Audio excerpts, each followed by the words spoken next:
Mesdames, Messieurs, bonjour et bienvenue dans ce flash d'informations sur Maliba TV1.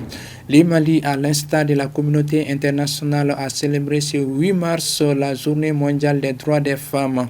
En mars de cette célébration, à Badjangara, le premier ministre Abdoulaye Maïga a rencontré hier dimanche les forces vives de la région. Le chef de l'exécutif régional, le colonel-major Olivier Djassana, a salué la population de Badjangara pour sa résilience face aux défis sécuritaires, humanitaires et de développement.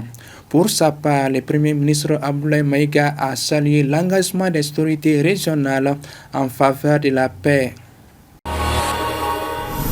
L'actualité nationale, c'est aussi les préparatifs du Forum panafricain des médias qui se déroulera ici à Bamako du 3 au 10 mai prochain. Cette rencontre s'inscrit dans le cadre de la commémoration de la Semaine nationale de la liberté de la presse. Bamako accueille donc du 3 au 10 mai prochain ce Forum panafricain des médias. Plus de 20 pays seront représentés. L'annonce a été faite vendredi passé par le président de la maison de la presse, Bandjougou Dante.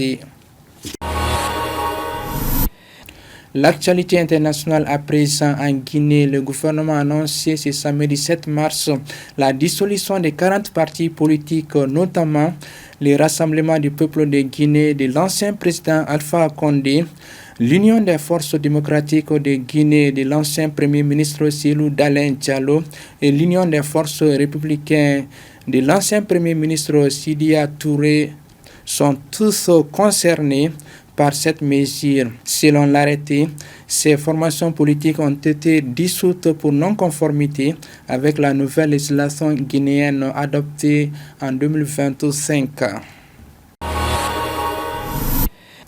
Direction Moyen-Orient, l'Iran a annoncé ce dimanche 8 mars la nomination d'un nouveau guide suprême.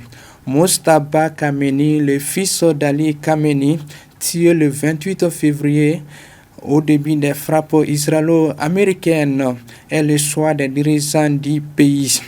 Israël et les États-Unis ont déjà annoncé que ce nouveau guide suprême sera lui aussi une cible. Voilà, c'est la fin de ce flash d'informations. Merci de l'avoir suivi.